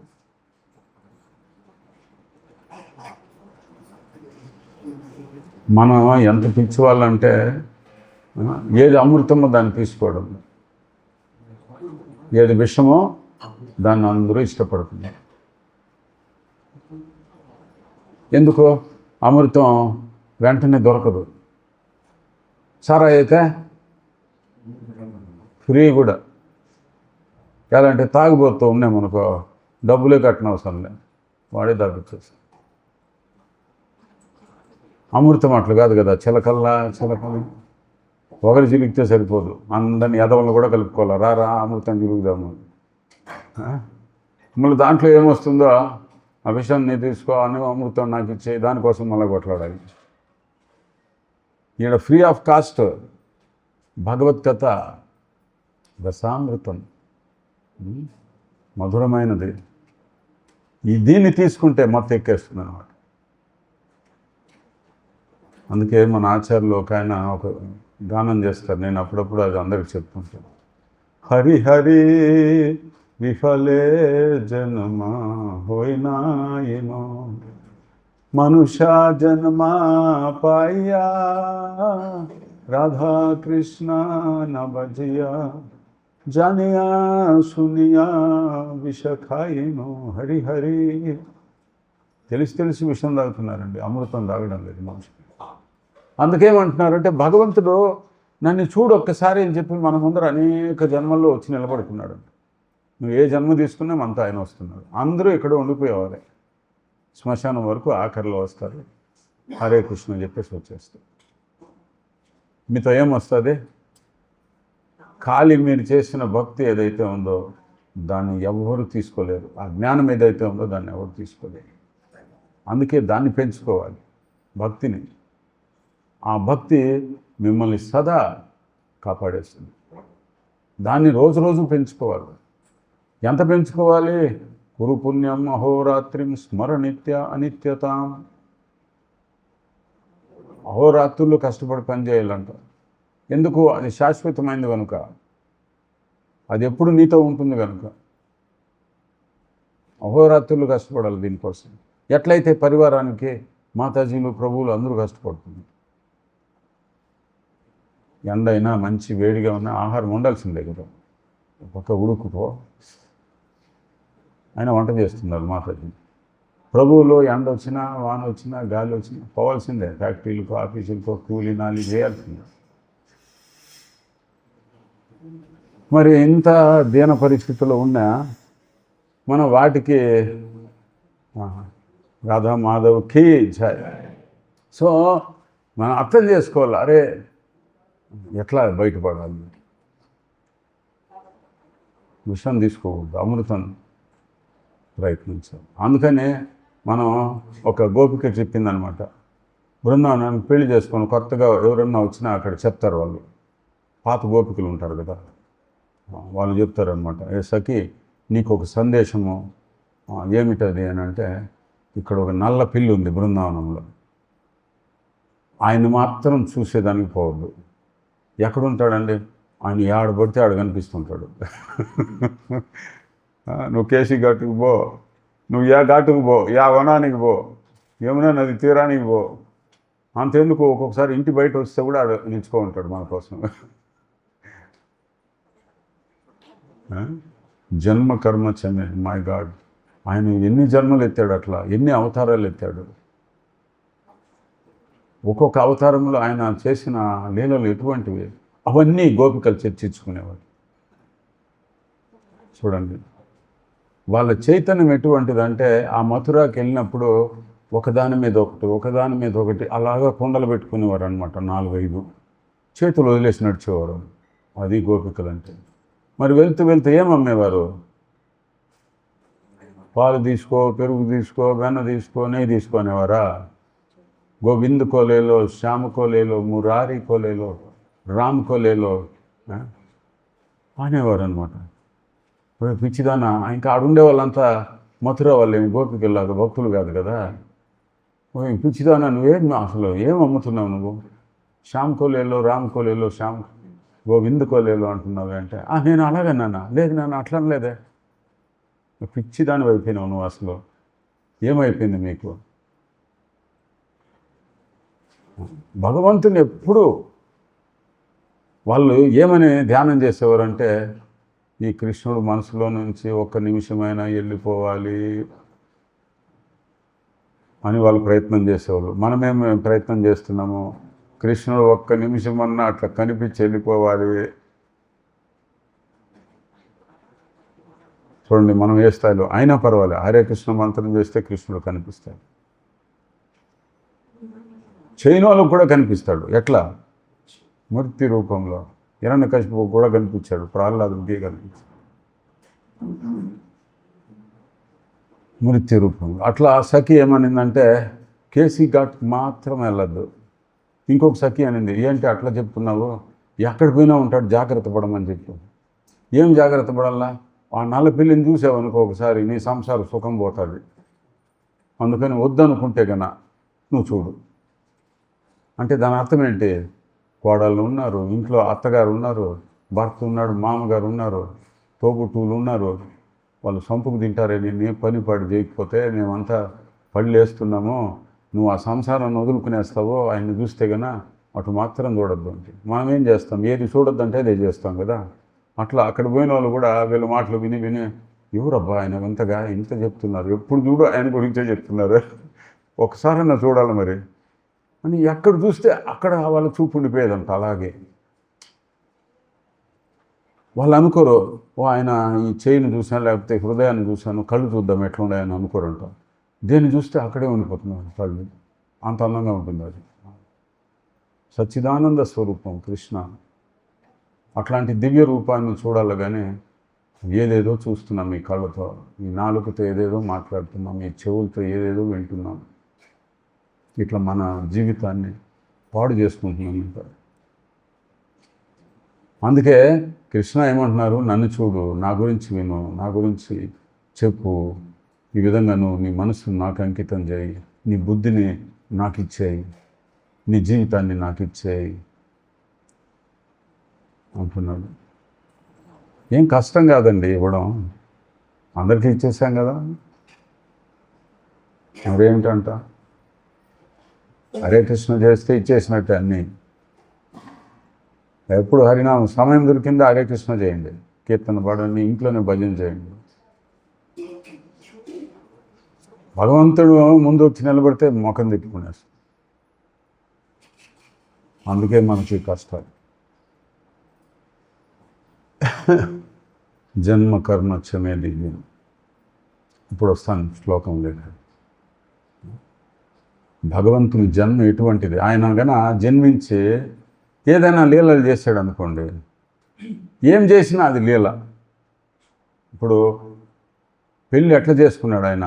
ముఖ్యంగా ఒక 7 మందిని పెళ్లి పందిట్లో నుంచి తీసుకొని వచ్చేసాడు. ఇంచుమించు 16,108 మందిని లేపుకొని వచ్చినాడు ఆయన. అది కృష్ణ అంటే. అదే మనం పోయేసాడు, ఆయన పెళ్లి జరుగుతుంది, మిమ్మల్ని ఇష్టపడే అమ్మాయి అనుకోండి, మీరు వెళ్ళి పెళ్లి పందిట్లో తీసుకొని వచ్చేసారు, ఏమి కళ్యాణం చేస్తారు కూర్చొని పెట్టే, జై జగదీశ హరే అనే. వాడిని ఆ ఊర్లో వాళ్ళందరూ వచ్చి సతికేస్తారు, అట్లే కాళ్ళు చేయించేస్తారు. వాడు పారిపోవాల్సిందే. ఇంకా అయ్యో మరో దేవుడు కాపాడండి, పోలీసులు ఎవరన్నా ఉండారని పరిగెత్తారు. మనం చేస్తే గోల, దేవుడు చేస్తే అది లీల. అది దివ్యం. ఆయన దేవుడు అండి, భగవంతుడు ఏమైనా చేయగలుగుతాడు. కిందిని బెమ్మేం చేస్తాడు అంత. అసలు దీన్ని ఉల్టా చేయగలడు. అన్ని గాల్లో తేలాడుతున్నాయి. ఇంత పెద్ద భారం ఈ మైకుని అట్లా విసిరేస్తే పైన ఉంటుందా? బ్రహ్మాండాలు తేలాడుతున్నాయి గాల్లో. ఎట్లా? ఇసుక ధూళి కణాలు కనిపిస్తాయి కదా గవాచులో. ఇప్పుడు గవాచులు లేవు ఎండలకి, లైట్లు వచ్చినప్పటి నుంచి. ముందు లైట్లు లేవు, గవాచులు ఉండేవి. అప్పుడు చూస్తే ఆ గవాచులో ధూళి కణాలు అలాగా కనిపించేటివి, వేల కొలది. ఇట్లా ఎన్ని ధూళి కణాలు ఉన్నాయి, అన్ని బ్రహ్మాండాలు ఉన్నాయి. ఒక్కో బ్రహ్మాండానికి 4 తలకాయల బ్రహ్మ కాదు, 1000 తలకాయలు, వేల లక్షల తలకాయలు ఉండే బ్రహ్మలు, శిరస్సులు కలిగిన వాళ్ళు ఉన్నారు. మరి ఆ బ్రహ్మాండాలు పెద్దవి అనమాట. ఆయనకు అన్ని తలకాయలు ఉంటేనే ఆయన సృష్టి చేయగలడు అనమాట. దానిలో పోతే చాలా పెద్ద చరిత్ర. సో భగవంతుడు ఏం చేస్తే అది లీల. ఆయన దొంగతనం చేశాడు, మనం పోయి దొంగతనం చేసాం అనుకో, ఆయన ఏమన్నారు? మక్కన్ చోర్ అన్నారు. ఇక్కడ ఉన్న వాళ్ళని ఏం చేస్తున్నారు? మక్కని దొంగలిచ్చిన వాళ్ళు చిక్కన్ చోర్. కృష్ణుడని మక్కన్ చోర్ అన్నమాట. సండే వచ్చేటప్పుడు మేము చూసాము, అంతా యాడ చూసినా చిక్కని ఏలాడుతున్నాయి, గొర్రెలు పొట్టేలు ఏలాడుతున్నాయి, చమడాలు తీసేసేదాన్ని. మనం జన్మిస్తున్నాం కదా, మనం చూస్తున్నాం, అందరికీ చెమటలు ఒలిచేస్తుంది మాయ. అంటే ఒకరి తర్వాత ఒకరు చనిపోతున్నారు. తాత పోయినాడు, అవ్వ పోయింది, అన్న పోయినాడు, చిన్నాయన పోయినాడు, పెదనాయన పోయినాడు, తండ్రి పోయినాడు, ఆఖరికి పోతానే ఉండరు. మనమేమనుకుంటున్నాం గొర్రెలాగా, వాడు పోతే పోయినాడు, నేను ఉంటాను. యక్షుడు ఇదే ప్రశ్న వేశాడు అన్నమాట. ఎవరికి? ధర్మరాజుకి. ఏమని? ఆశ్చర్యకరమైన ఆయన విషయం ఏది ఉంది లోకం? ఏం సమాధానం ఇచ్చారు? అందరూ పోతూ ఉంటారు నరకానికి, పోతారు, నేను మాత్రం పోను. గొర్రెలాగా గడ్డి మేస్తూ ఉంటుంది. అహని భూతాన్ని గచ్చంతి యమాలయం శేషశావరమిచ్చంతి కిం ఆశ్చర్యం ఇతఃపరం. అరే ఇంతకంటే ఆశ్చర్యం ఏముందండి? ఒక్కడు కూడా గుర్తుపెట్టుకోవడంలే, రేపు నాకు మరణం ఉంది, నేను వాళ్ళలాగా చనిపోతాను. చావడానికి ఇన్ని కష్టాలు పడుతుండేదే. ఈ బిల్డింగులు కట్టడం, దోచుకోవడం, ఇతరులకు మోసం చేయడం, ఇదే మన ప్రవృత్తి. దాంట్లో ఎవరికి వాళ్ళు లీనమైపోయింది, దొంగతనాలు చేస్తూ పోతుంది. భగవంతుడు నేర్పిస్తున్నాడు, దొంగతనం చేస్తూ కూడా దేన్ని చేయాలా? నిన్ను ఎవరిని పిలిస్తే ఇంటికి రా దొంగలించు అని, అప్పుడు నువ్వు పో. కృష్ణుడు రాకపోతే ఏడ్చేవాళ్ళ గోపికలు, ఈరోజు కృష్ణుడు రాలేదు మా ఇంటికి, దొంగ వచ్చేటప్పుడు వాళ్ళని ఎప్పుడన్నా మనం పిలుస్తామా రా అని? ఒకసారి ఒక వ్యక్తి ఇంటికి దొంగతనానికి వచ్చాడంట. వస్తే వాడు అప్పుడప్పుడు కథకి వెళ్ళేవాడు, హరికథ దాస్ దగ్గరికి వెళ్ళి కథ వినేవాడు. సో ఆడ కథ ప్రారంభమైతే వాడు నిద్రపోయేవాడు. హరికథ దాస్ చెప్పాడు, ఏం కదా నాయన, నువ్వు ఎప్పుడు వచ్చినా కథ స్టార్ట్ అయితే పడుకుంటావు, అయిపోతానే లేచేస్తావు. మహాప్రసాద్ గోవింద అంటే అనేసి అప్పుడు లేస్తాడు ప్రసాదం కోసం. సో వచ్చి కూర్చుంటానే కథ ప్రారంభమైతే నిద్రపోతాడు. అందుకని హరిదాస్ అంటారు. ఆయన ఏం చేశాడంటే హరికథ దాసు ఆగేక ఈ మూడు వినాడు వాడు. అంటే ఆగేక అంటే వచ్చావా అని, బయటికి ఏక అంటే కూర్చున్నావా అని, జారేవకా ఈ మూడు వినాడు అనమాట. వచ్చావా, కూర్చున్నావా, వెళుతున్నావా, ఈ మూడు వినాడు. సో ఆ రోజు వాళ్ళ ఇంట్లో దొంగ వచ్చాడు. ఇతను కలగంటున్నాడు అనమాట, కథకు పోతున్నాడు కల్లో. వీడు గట్టిగా అన్నాడు ఆగేక అన్నాడు, వచ్చావా అని దాని అర్థం. ఆ దొంగతనానికి వచ్చినాడు చూశాడు, అరే నన్ను గుర్తుపెట్టేసినట్టు ఉన్నాడు అని చెప్పేసి కిటికీ దగ్గర కూర్చున్నాడు. అప్పుడే వీడు బయటికి ఏకా అంటే కూర్చునేసావే అని. వాడు వెంటనే పరిగెత్తాడు అనమాట, జారేవకా అని గట్టిగా అన్నాడు నిద్రలో. అప్పుడు ఆ దొంగ అనుకున్నాడు అంటారు, ఈ ఇంటికి ఎప్పుడు రాకూడదు, రాత్రి ఈ సమయంలో కూడా మేలుకు ఉన్నాడు, పరిగెత్తాడు. అంటే కథలో వచ్చి కూర్చున్నా కూడా అతనికి నష్టం లేదు. దొంగ కృష్ణుడే, కానీ దేన్ని దొంగలిస్తాడు? మన హృదయాన్ని కూడా దొంగలిస్తాడు. నువ్వు పిలవాలి నీ హృదయం లేదు స్వామి. ఒక భక్తుడు చెప్తాడు, స్వామి నువ్వు దొంగ కదా, నిన్ను ఎవరైనా పట్టుకుంటారు పోలీసులు వచ్చి. పట్టుకుంటే నువ్వు శిక్ష అనుభవించాల్సి వస్తుంది. అందుకని నువ్వు ఎక్కడ దానుకో అంటే నా హృదయంలో వచ్చి దానుకో. ఇది కట్టిగా చీకటి, నిన్నెవరు వెతికి పట్టుకోలేరు ఇక్కడ. అందుకని నువ్వు రాని స్వాగతిస్తుంది ఆ భక్తుడిని. హిరణ్యకశిపు వైకుంఠం వరకు వెళ్ళాడు గద ఎత్తుకొని. ఎక్కడ్రా హరి అన్నాడు. నిజంగానే వైకుంఠంలో వీడు ఎక్కడ పోయినా నన్ను తారాడతాడు, పట్టుకుంటాడు అని చెప్పి ఆయన ఏం చేశాడంటే వాడు లోపల పోయి దానుకున్నాడు. రాక్షసుడు బయట చూస్తాడు కానీ యాడ్రా హరి యాడ్రా ఎక్కడ రా ఉండేది దేవుడు లోపల చూడండి. మనము కృష్ణ చెప్పేశాడు ఈశ్వర సర్వభూతాను అందరిలోనూ ఉన్నాడు. సో కృష్ణుడు ఎంతో సన్నిహితంగా దగ్గర ఉన్నాడు. ఆయన చూడాలంటే కొన్ని అర్హతలు కావాలి, వాటిని సంపాదించుకోవడమే ఈ సాధన, ఈ భక్తి. అట్లా కృష్ణుడు నేర్పిస్తున్నాడు. ఏదైనా ఒకవేళ నువ్వు దొంగతనం చేయాలి, ఏదో పని చేయాలనంటే ఏం చేయాలా చెప్తున్నా, మాటలు చేయకూడదు. ఒకవేళ చేసావు వెన్న దొంగతనం పోతున్నావు అనుకో, పెద్దలను ముందర పెట్టుకొని పోవాలి. బలరాముని ఒప్పించేవాడు కృష్ణుడు. ఆయన ఎంత తెలివి గలవాడంటే బలరాముడు ఎంత వద్దన్నా ఆయన మాటలకి పడిపోయేవాడు అండి. అందుకని బలరాముని ముందు పెట్టుకొని వెన్న దొంగతనానికి పోతే ఎవరిని పట్టుకున్నారు అనుకో, గోపికలు ఎవరిని కొడతారు? బలరామునే కొడతారు. పెద్దవాడు నీకు బుద్ధి ఉండాలి వద్దారా? వాడంటే కృష్ణుడు, వాడు తొంటరివాడు, నీకు బుద్ధి ఉండాలి వద్దా? అదే మాదిరి ఎవరు కట్టబడినారు ముందు? కృష్ణుడు కట్టేసింది యశోదమ్మ. ఎందుకంటే ఎక్కువ కంప్లైంట్ కృష్ణుడి మీద.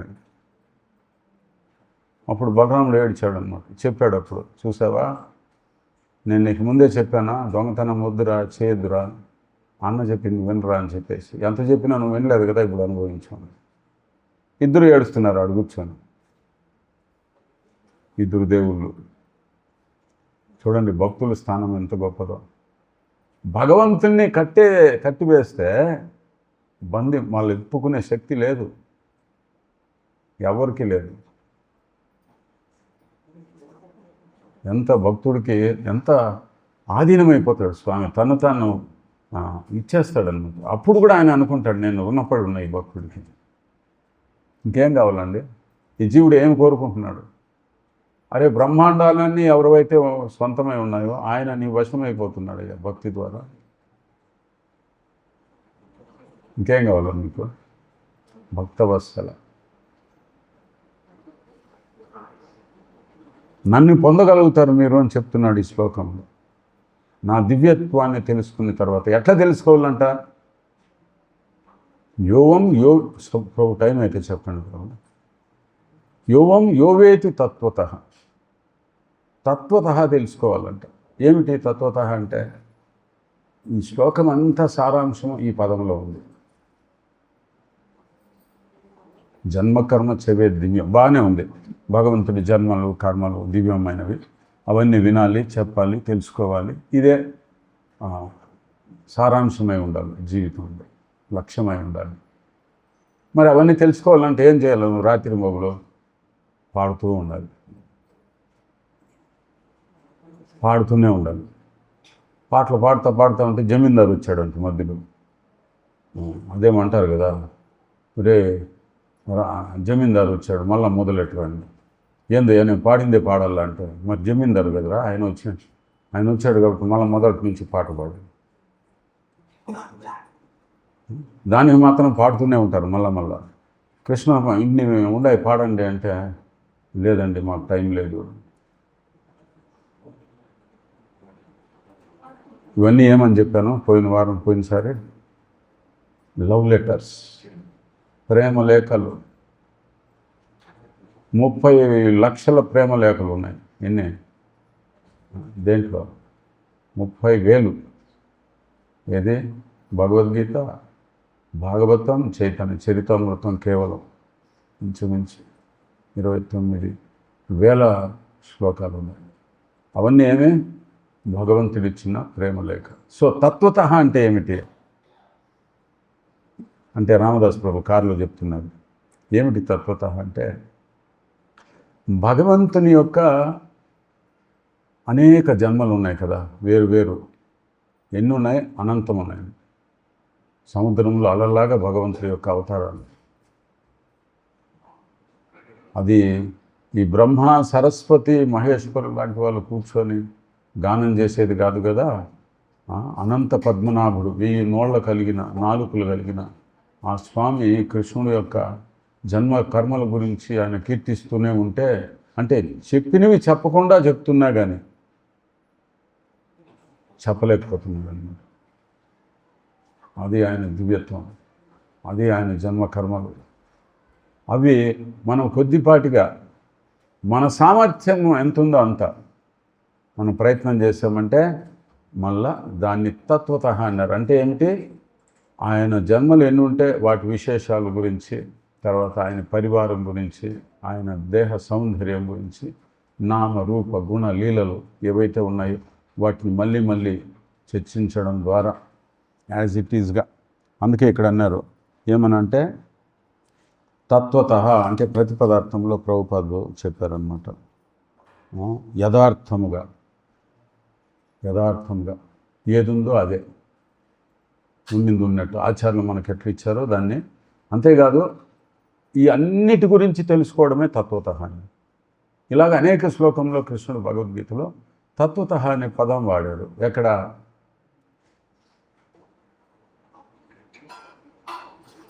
మనుష్యానాం సహస్రేషు కచ్చిత్ యతతి సిద్ధయే యతతామపి సిద్ధానాం కచ్చిన్మాం వేతి తత్వత.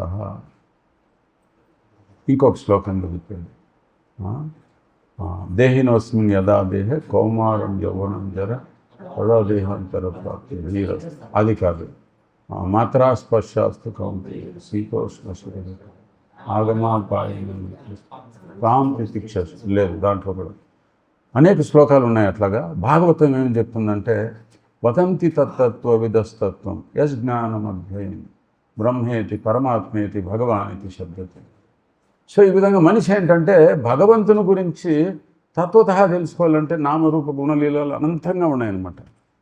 అటువంటి వ్యక్తికి ఫలితం ఏంటి? చాలామంది ఏం ఆశిస్తారండి, నాకేదన్నా ఫలితం ఉంటే చెప్పండి నేను ఇచ్చేస్తాను అంటున్నారు.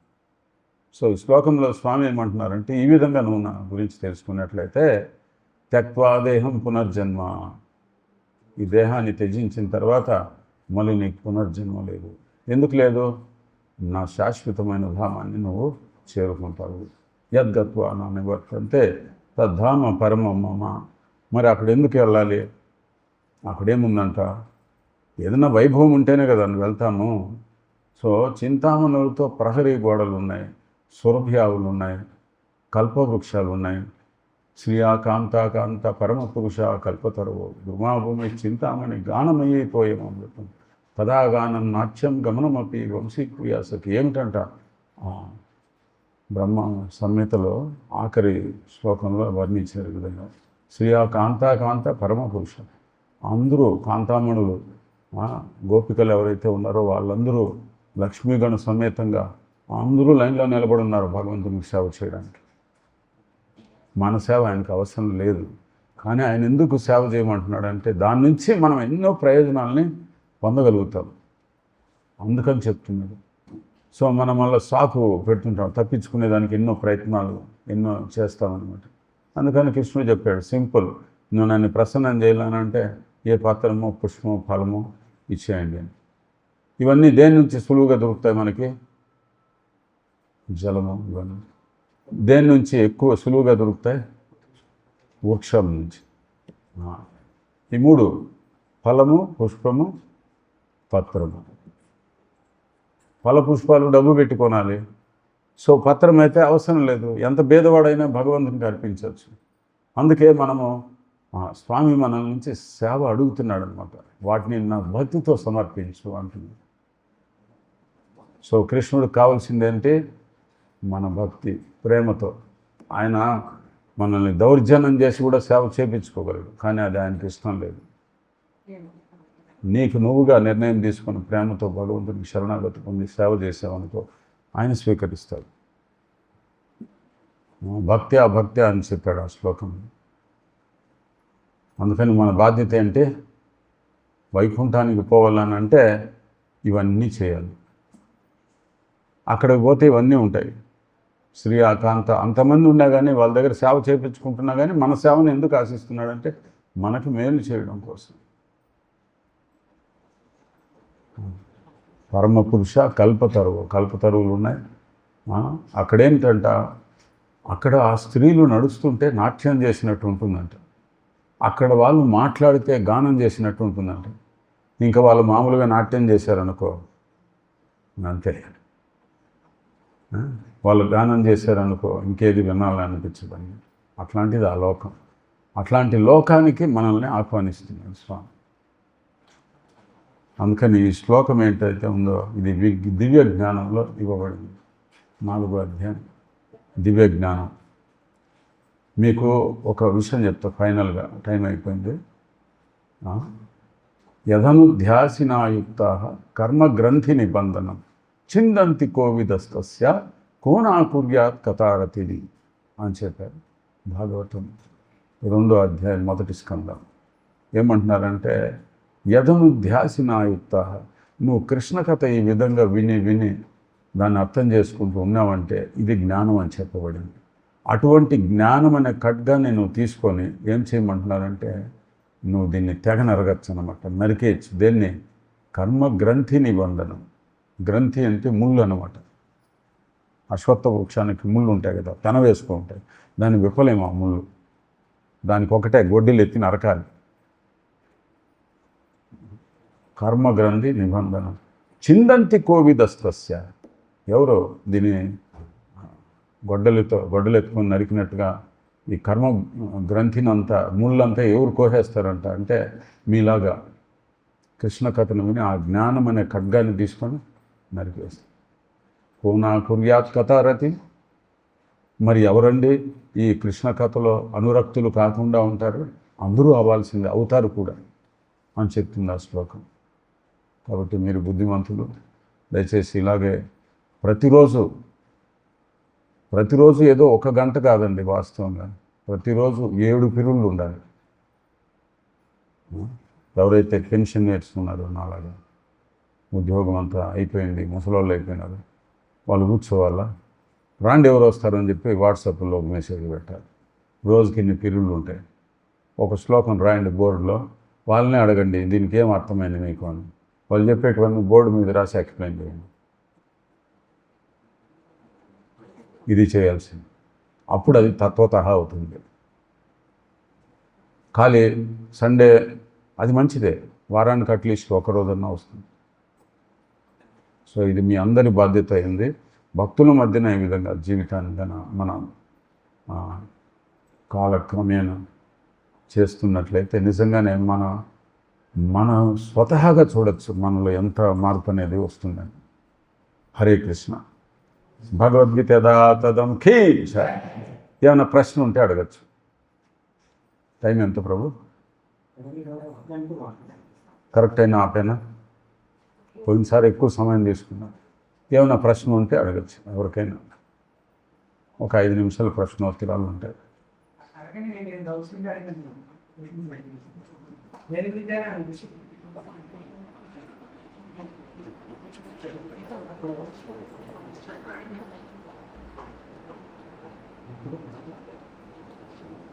ముందుసారి వచ్చినప్పుడు ఒక ప్రశ్న వేశారు పెద్ద ఆయన కదా, రాముడిని ఎందుకు ముందు పెట్టుకుని హరే కృష్ణ చేయలేదు అని. ఏం సమాధానం ఇచ్చాను? కృష్ణుడు కాదు రాముడు కాదు పెట్టుకోవాల్సిందే, ముందర నరసింహస్వామిని పెట్టుకోవాలి. ఎందుకంటే కృతయుగంలో నరసింహస్వామి అవతరించారు, త్రేతాయుగంలో రాముడు అవతరించాడు. కాబట్టి జపం ఎట్లుండాలా? హరే నరసింహ హరే నరసింహ నరసింహ నరసింహ హరే హరే, మళ్ళా హరే రామ రామ రామ హరే హరే వచ్చిండాలి. కానీ కృష్ణుని పెట్టుకున్నారు. శాస్త్రం ఏం చెప్తే అదే చేయాలి, సాధువులు ఏం చెప్తే అదే చేయాలి. అప్పుడు మీరు లాభాన్ని పొందుతారు. సో ఏం ప్రశ్నలు లేవైతే, ఎవరు జ్ఞానవంతులే ఉన్నారో వాళ్ళకేం ప్రశ్నలు ఉండవు. కాబట్టి మీరందరూ జ్ఞానవంతులు. Thank you very much. Hare Krishna. Granthraj Shrimad Bhagavatam కీ, భగవద్గీత యథాతథం కీ, జగద్గురు శ్రీల ప్రభుపాద్ కీ, నితాయ గౌర ప్రేమానందే హరి హరి. ఏదైనా తప్పులు ఉంటే క్షమించాలి. హరే కృష్ణ.